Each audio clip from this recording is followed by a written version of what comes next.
Bonjour à tous, j'espère que vous allez bien. Aujourd'hui, on va présenter le cours de la pression artérielle. Mais avant de commencer, je vais vous demander d'abonner ma chaîne pour que je puisse aider le maximum des étudiants et on commence. Pour le plan de ce cours, il y aura une petite introduction, puis on va parler des types de la pression sanguine, puis la mesure de la pression artérielle, régulation de la pression artérielle et quelques notes qui sont laissées au dernier. Donc, pour le support d'aujourd'hui, c'est un petit peu différent. Je vais présenter en utilisant mes propres notes. Donc, je vais lire, expliquer et simplifier ce qui est difficile. Et j'espère bien sûr que ça va vous aider. Donc, on commence. La pression artérielle est la force exercée par le sang sur la paroi du cœur ou bien la paroi des vaisseaux. Ça veut dire la pression artérielle est la force exercée par le contenu sur le contenant. La pression artérielle égale le débit sanguin fois la résistance périphérique totale. Ça veut dire l'ensemble des résistances périphériques. La résistance, lorsque le diamètre augmente, la résistance diminue, et lorsque le diamètre diminue, la résistance augmente. Ça veut dire, dans les gros vaisseaux, comme l'aorte, la veine cave inférieure, la veine cave supérieure, il n'y a pas de résistance. Donc, on dit qu'il n'y a pas de résistance centrale dans les gros vaisseaux, tandis qu'il y a des résistances périphériques dans les petits vaisseaux. Maintenant, les différents types de la pression artérielle. Il y a la pression artérielle systolique, la pression artérielle diastolique, pulsée ou différentielle et moyenne. On va les définir une par une. Donc, commençons par la pression systolique. Je pense qu'avant d'expliquer tout ça, je vais d'abord expliquer le systole et le diastole. Attendez, voilà. Systole et diastole. Donc, diastole, c'est remplissage. Et systole, c'est éjection. C'est aussi simple. Donc, voyons ici, c'est une phase de remplissage. Donc, il y a le remplissage du cœur par le sang. C'est le diastole. Et il y aura la dilatation du cœur, bien sûr. Mais ici, il y a l'éjection du sang contenu dans le cœur en dehors du cœur. Donc, c'est l'éjection du sang en dehors du cœur. Donc, la diastole veut dire remplissage et systole veut dire éjection. Donc, pression systolique, c'est la pression avec laquelle le sang sort juste après l'éjection. Par exemple, au niveau de l'aorte. Ici, il y aura l'éjection du sang du ventricule droit vers l'artère pulmonaire, l'éjection du sang du ventricule gauche vers l'aorte. On va prendre l'exemple de l'aorte. Ici, il y aura systole. Il y aura l'éjection du sang en dehors le cœur vers les vaisseaux, n'est-ce pas? Donc, la pression auquel se trouve le sang ici, à ce niveau-là, au niveau de l'aorte, est la pression systolique. Donc, la pression avec laquelle le sang sort avec juste après l'éjection présente la pression artérielle systolique. Maintenant, pour la pression artérielle diastolique, c'est la pression dans laquelle le sang présente au télédiastole. Ça veut dire dans le ventricule. C'est quoi télédiastole? C'est, on peut dire, c'est la dernière minute de la diastole. Attendez. Ici, il y aura le remplissage. Donc, la dernière partie du remplissage veut dire télédiastole. Ça veut dire le moment juste avant l'éjection. C'est ça télédiastole. Donc, c'est juste avant l'éjection. Voilà, c'est ça la pression diastolique. Donc, c'est la pression du sang juste avant l'éjection. Et la pression systolique, c'est juste après l'éjection. Donc, ça sera dans le ventricule, mais ça sera dans l'aorte. Si on va prendre bien sûr l'exemple du ventricule gauche. Et il y a bien sûr la pression pulsée ou bien différentielle. Pourquoi différentielle? Parce qu'elle est présentée par la différence entre la pression systolique et la pression diastolique, la pression maximale systolique et la pression minimale diastolique. C'est ça la pression pulsée. Et c'est la pression avec laquelle le sang se distribue et se circule dans l'organisme. Dernièrement, la pression moyenne. La pression moyenne égale à quoi? Elle égale à une seule fois pression systolique plus 2 pression diastolique divisé par 2. Donc, une seule pression systolique plus le double de la pression diastolique divisé par 2. C'est ça la pression moyenne. Et c'est la pression avec laquelle le sang entre dans les organes. Donc, le sang se circule, se distribue par la pression pulsée ou différentielle, la différence entre la maximale et la minimale, mais le sang entre dans les organes par la pression moyenne. Et dans ce cours, on va parler de la pression moyenne.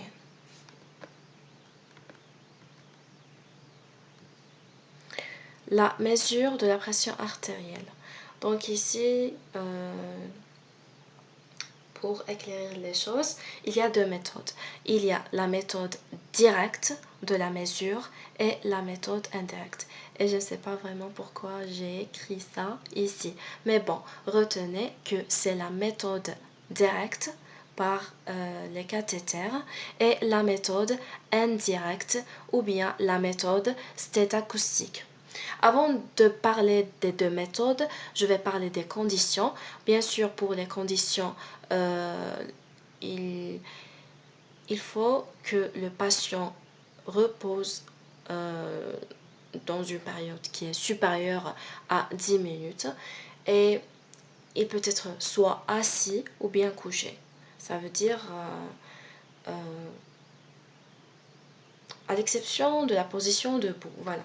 Donc pour l'unité, ça sera millimètre mercure ou bien torsilli, c'est écrit là, voilà, ou bien kilopascal.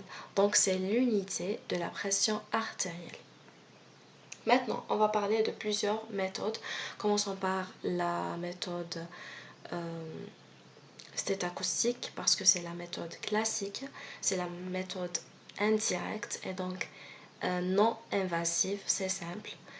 Et voilà, donc je ne vais pas expliquer vraiment la méthode, donc c'est le comment et laisser pour une autre vidéo.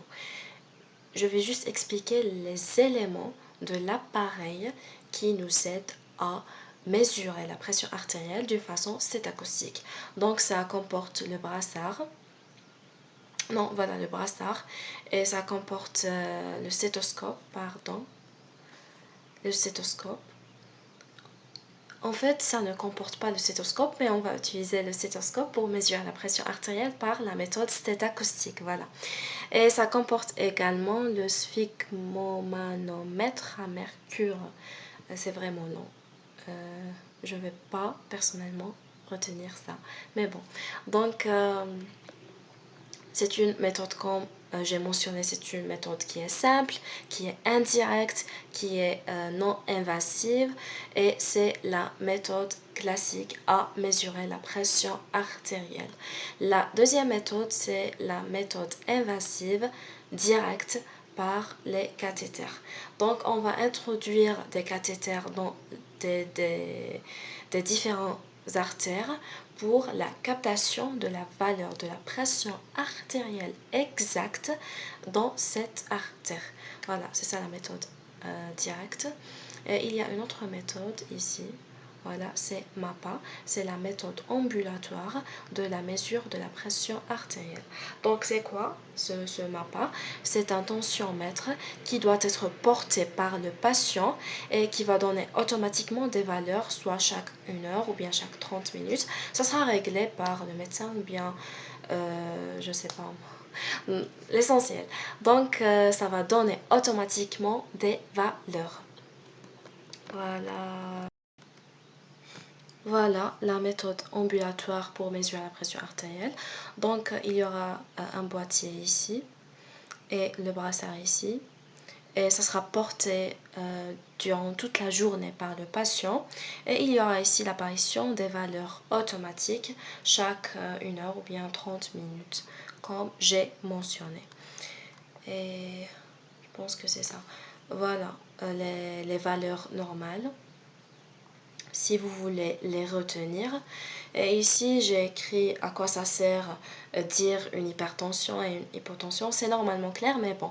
Donc, l'hypertension, c'est l'augmentation de la pression artérielle au-delà de la normale, tandis que hypotension veut dire l'inverse, ça veut dire la diminution de la pression artérielle.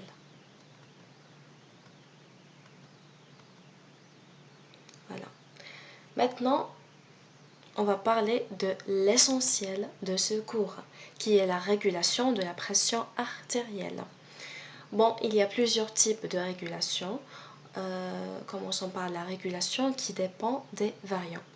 Il y a des facteurs qui contrôlent la pression artérielle et c'est ça les variants, d'accord? Donc, il y a la fréquence cardiaque, il y a le volume d'éjection systolique, il y a la viscosité et il y a le rayon des vaisseaux. On va parler en détail de ça.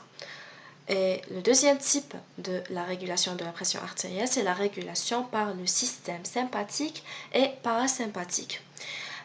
Troisième type, régulation par le système, pardon, ici j'ai mis une faute, donc c'est la régulation par le système rénine, angiotensine, aldostérone. Et il y a bien sûr autres types de régulation. Commençons par celle-ci. Donc, on a mentionné que la pression artérielle égale le débit sanguin fois la résistance ou bien les résistances périphériques totales. Résistance périphérique totale égale à quoi? Égale à 8 fois L. L, c'est la longueur de l'appareil circulatoire divisé par pi fois la viscosité divisé par le rayon à la fois du 4.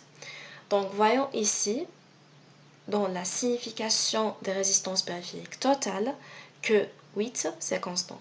L, la longueur de l'appareil circulatoire, c'est constant. Pi, c'est une valeur constante également. Donc, cet ensemble est constant. C'est le constant ou bien la constante K. D'accord? Donc, c'est pas un variant, mais constant. Et c'est concernant les résistances périphériques totales.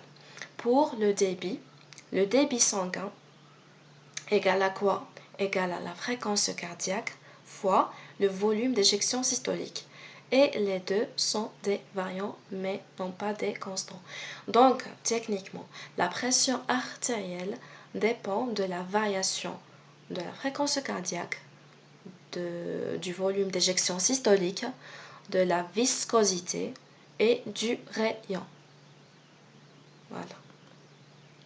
Commençons par la fréquence cardiaque.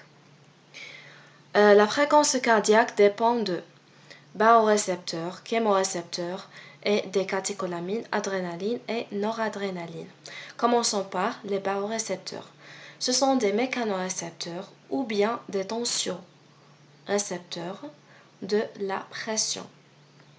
Dans leur déformation, soit par l'augmentation de la pression artérielle ou bien la diminution de la pression artérielle, va causer ou bien va générer un signal. D'accord? Donc, c'est ça le principe des barorécepteurs. C'est que la variation de la pression artérielle va les déformer. Et cette déformation va générer tout simplement un influx nerveux. La localisation des barorécepteurs, il se trouve au niveau de la crosse de l'aorte et le sinus carotide. Sinus carotide veut dire la bifurcation de la carotide commun qui va donner carotide externe et carotide interne. Voilà, c'est ça. Donc, c'est ça le sinus carotide, c'est une bifurcation. Et quelles sont les caractéristiques des barorécepteurs? Ils sont saturables et adaptables. On va expliquer. Donc, avant d'expliquer ces deux mots, je vais mentionner que le seuil minimal pour qu'il y aura l'activation de ces barorécepteurs est présenté par une valeur de 50 mmHg. Donc, il doit qu'il y aura 50 mmHg au minimum pour être capté par ces récepteurs. C'est ça le seuil de décharge. Maintenant, le maximum de la pression artérielle qui peut être captée est 180 mmHg. C'est ça l'explication du mot saturable. Donc, il y a une limite. D'accord? Et avant d'expliquer le mot adaptable, je vais expliquer également une autre chose qui est le cycle ou bien le baroréflexe. Donc ici, il y a des barorécepteurs dans la crosse aortique ou bien dans la bifurcation carotidienne ou sinus carotide. Lorsqu'il y a soit l'augmentation de la pression artérielle ou bien la diminution, il y aura bien sûr l'activation des autres centres. Commençons par l'augmentation de la pression artérielle. Donc, lorsqu'il y a l'augmentation de la pression artérielle, il y aura la génération d'un influx nerveux orienté vers le bulbe rachidien. Qu'est-ce qu'il passe au niveau du bulbe rachidien? Il y aura l'inhibition du centre vasomoteur et l'activation du noyau moteur du vague. C'est quoi tout ça? Je vais expliquer également. Je sais, il y a des sous-titres, mais bon, je vais simplifier le maximum et j'espère que ça sera utile. Donc, nous avons deux systèmes, n'est-ce pas? Le système parasympathique et le système sympathique. Et chacun d'eux a sa propre centre. Pour le centre de système parasympathique, c'est présenté par le noyau moteur du nerf vague, du 10e nerf crânien. Et pour le système sympathique, le centre de ce système est le centre vasomoteur localisé au niveau de bulbe rachidien. Donc, lorsque je dis l'activation du centre vasomoteur, je veux dire l'activation du système sympathique. Et lorsque je dis l'activation du noyau moteur du nerf vague, c'est la même chose que l'activation du système parasympathique, d'accord? Donc, en revenant. Voilà. Donc ici, lorsqu'il y a l'augmentation de la pression artérielle, ça sera capté bien sûr par les barorécepteurs, la génération d'un influx nerveux qui sera orienté ou bien évacué proprement dit vers le bulbe rachidien pour qu'il y aura l'inhibition du centre vasomoteur. Ça veut dire l'inhibition du système sympathique qui augmente de plus la pression artérielle.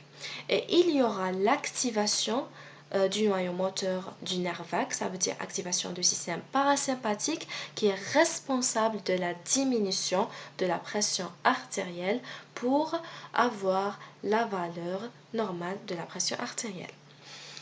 S'il y aura la diminution bien sûr de la pression artérielle, il y aura l'activation du système sympathique qui augmente la pression artérielle et la diminution ou bien l'inhibition de l'activité de système parasympathique par l'inhibition du nerf vague pour éviter une diminution de plus de la pression artérielle. S'il y a une stimulation par les barorécepteurs sans réponse, lorsqu'il y a l'activation des barorécepteurs, soit dans l'augmentation ou bien la diminution. Et l'activation de ce baroréflexe et l'intervention de bulbes, des systèmes sympathiques et parasympathiques. Mais il n'y a pas, on peut dire que la situation n'est pas réparée, n'est pas fixée. Ça veut dire, lors de l'augmentation de la pression artérielle, il y a l'intervention des barreaux, de bulbes, de système sympathique et parasympathique, mais après faire et après activer tout ça, il n'y a pas la diminution souhaitée de la pression artérielle. Dans ce cas-là, les barorécepteurs vont adapter à cette valeur et la marquer comme étant une valeur normale.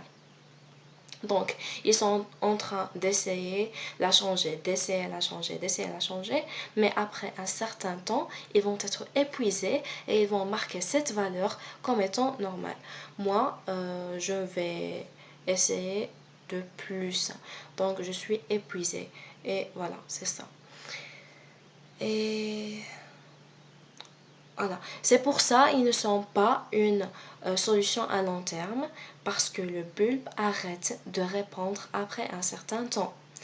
Si cette stimulation, si cette intervention n'est pas efficace, le bulbe va arrêter de répondre. C'est pour cela euh, cette méthode d'intervention n'est pas concernée comme étant une intervention utile à long terme. D'accord? Donc, c'est utile, mais à petit terme. S'ils vont modifier la pression artérielle, c'est bien.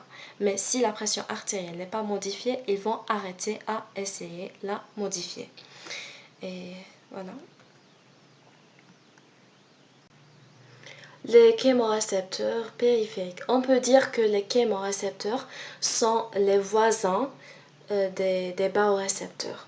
Ils se trouvent également dans le sinus carotide et la crosse aortique. Il y a plusieurs informations à retenir en ce qui concerne les chémorécepteurs. Donc, leur rôle essentiel est la régulation de la respiration, mais leur action sur la pression artérielle est secondaire. Ça veut dire ils ont un effet définitivement sur la pression artérielle, mais c'est secondaire. C'est pas la principale fonction de ces chémorécepteurs, mais ils vont influencer quand même la pression artérielle. La deuxième des choses, c'est que ces chémorécepteurs sont sensibles à la diminution de la pression artérielle. Dans la pression artérielle et entre deux valeurs qui sont 25 et 100 mm/mercure. Ça veut dire, si on a une valeur par exemple de 30, voilà, la pression artérielle est 30 mm/mercure. Les barorécepteurs ne vont pas capter cette valeur, n'est-ce pas? Parce que c'est déjà mentionné que le seuil de décharge des barorécepteurs est de 50 mm/mercure. Mais ça sera capté par les chémorécepteurs. Et c'est ça la bonne chose ici, c'est qu'ils sont plus sensibles par rapport aux barorécepteurs en ce qui concerne les valeurs minimales de la pression artérielle. La troisième des choses, c'est que comment ces chémorécepteurs vont fonctionner. Lorsqu'il y a une hypoxie, la diminution de la valeur ou bien du taux d'oxygène dans le sang. Hypoxie va stimuler les chémorécepteurs pour qu'il y aura une hyperventilation afin d'augmenter ce taux d'oxygène, n'est-ce pas? Mais cette hyperventilation, cette augmentation de fréquence de respiration sera accompagnée définitivement par l'augmentation de la fréquence cardiaque et ça va générer une tachycardie. Et ça va augmenter donc la fréquence cardiaque d'une façon secondaire. Voilà, c'est ça.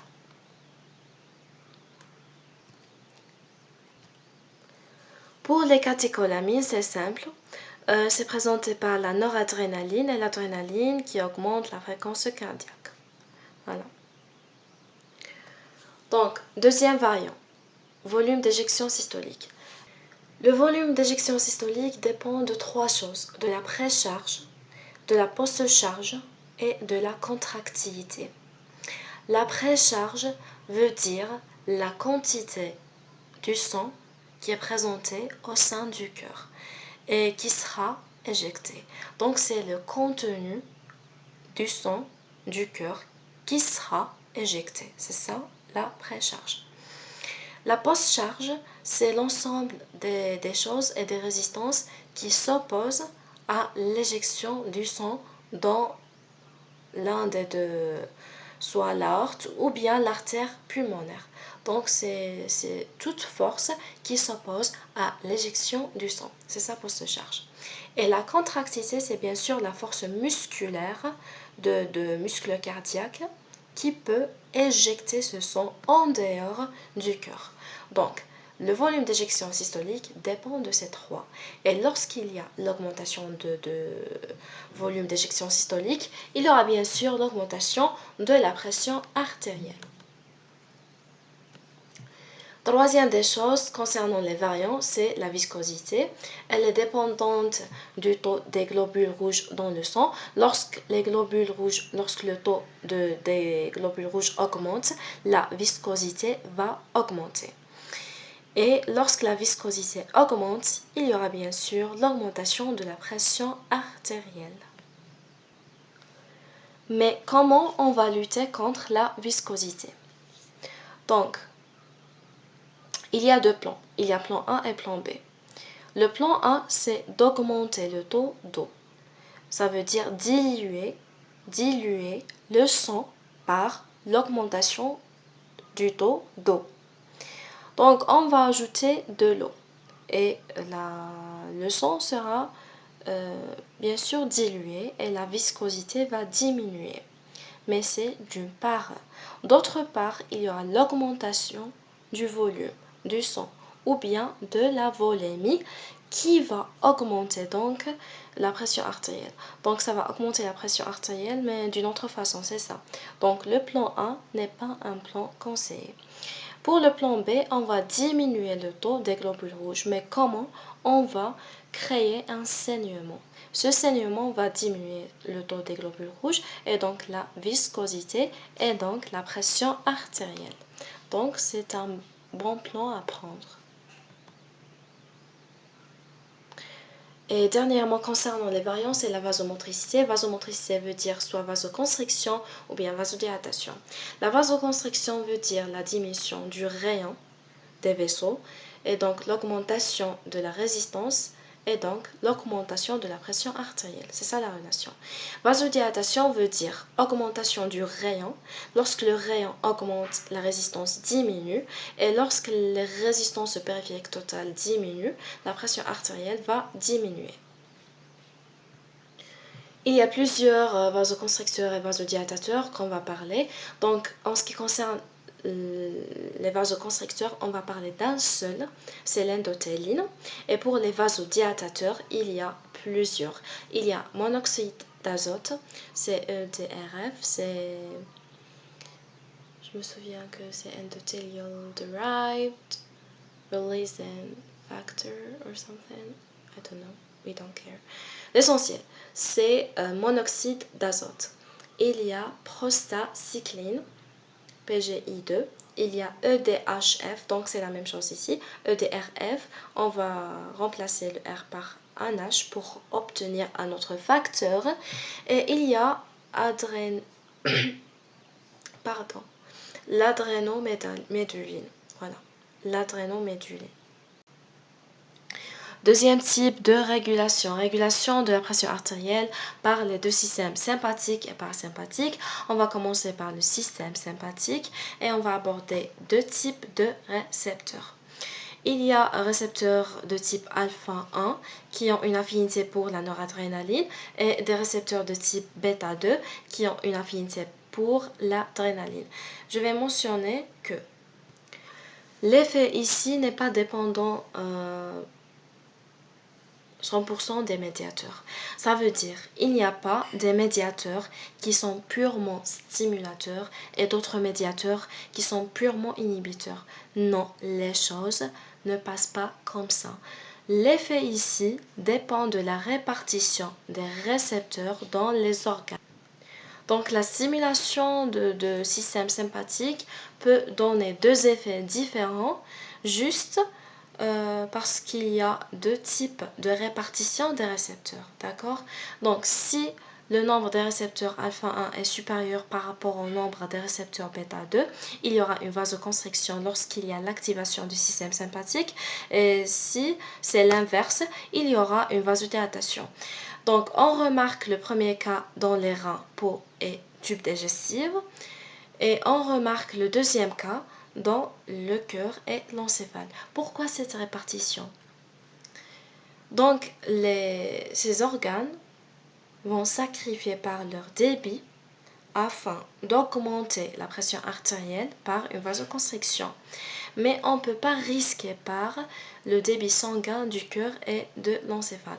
Donc, il y aura toujours, ou bien on sert toujours à augmenter le débit du cœur et de l'encéphale et non pas l'inverse. Même si on veut augmenter la pression artérielle par une vasoconstriction, on ne va pas causer ça au niveau du cœur et de l'encéphale parce que ça risque d'avoir un arrêt cardiaque ou bien un arrêt cérébral dû à une hypoperfusion sanguine.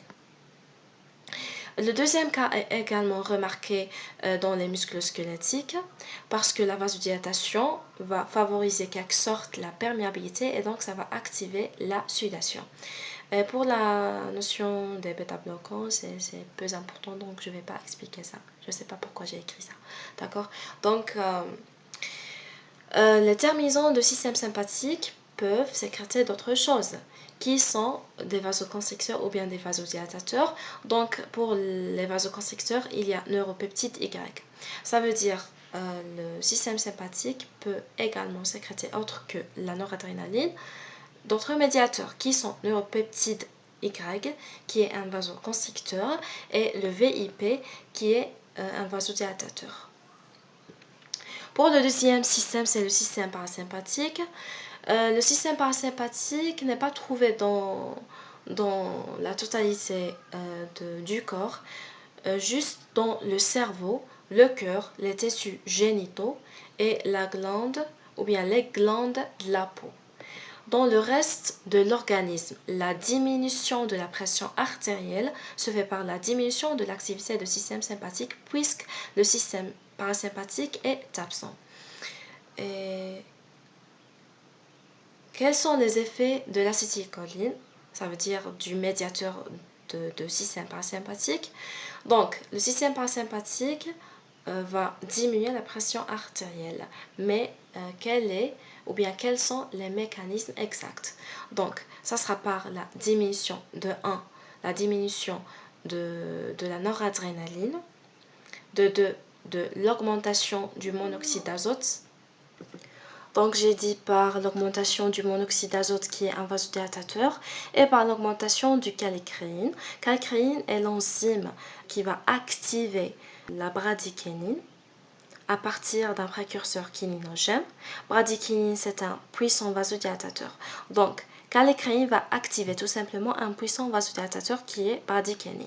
C'est ça les mécanismes exacts qui expliquent les effets de l'acétylcholine, le médiateur du système parasympathique inhibiteur d'augmentation de la pression artérielle. Donc, quelles sont les autres sécrétions déterminantes de système parasympathique? Autre que l'acétylcholine, il peut y avoir monoxyde d'azote et VIP. Les deux sont des vasodilatateurs. Troisième type de régulation, c'est la régulation de la pression artérielle par le système rénine-angiotensine-aldostérone. Donc, tout commence par l'angiotensinogène qui est sécrété par le foie et qui sera transformé en angiotensine 1 par la rénine.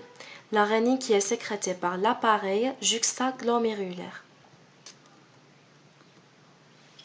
Voilà l'appareil juxtaglomérulaire. Voilà le glomérule. Et les cellules qui sont présentées ici en vert présentent l'appareil juxtaglomérulaire.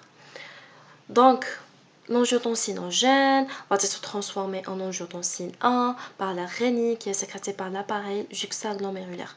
Puis, l'angiotensine 1 sera convertie en angiotensine 2 par l'enzyme de conversion qui est sécrétée par les poumons.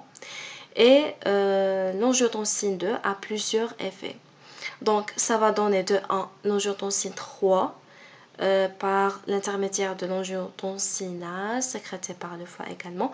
Donc cette partie est vraiment peu importante pour moi. Donc si vous voulez, ne retenez pas ça.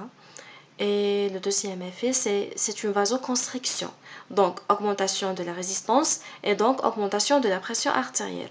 Le troisième effet, c'est l'augmentation des catécholamines et donc l'augmentation de la fréquence cardiaque et donc augmentation de la pression artérielle. Le quatrième effet, c'est la sécrétion de l'aldostérone. Et avant d'expliquer ça, je vais expliquer un petit peu l'anatomie des néphrons rénales. Voilà le glomérule, tube contourné proximal, les onces de un lait, tube contourné distal et le tube collecteur. Voilà. Donc l'aldostérone va stimuler l'absorption du sodium et donc l'absorption de l'H2O puisque l'H2O suit le sodium au niveau de tube contourné distal. Donc l'aldostérone va agir à ce niveau-là. D'accord? Et l'augmentation de l'H2O veut dire l'augmentation de la volémie et donc augmentation du débit et l'augmentation de la pression artérielle. Je vais expliquer un petit peu ici.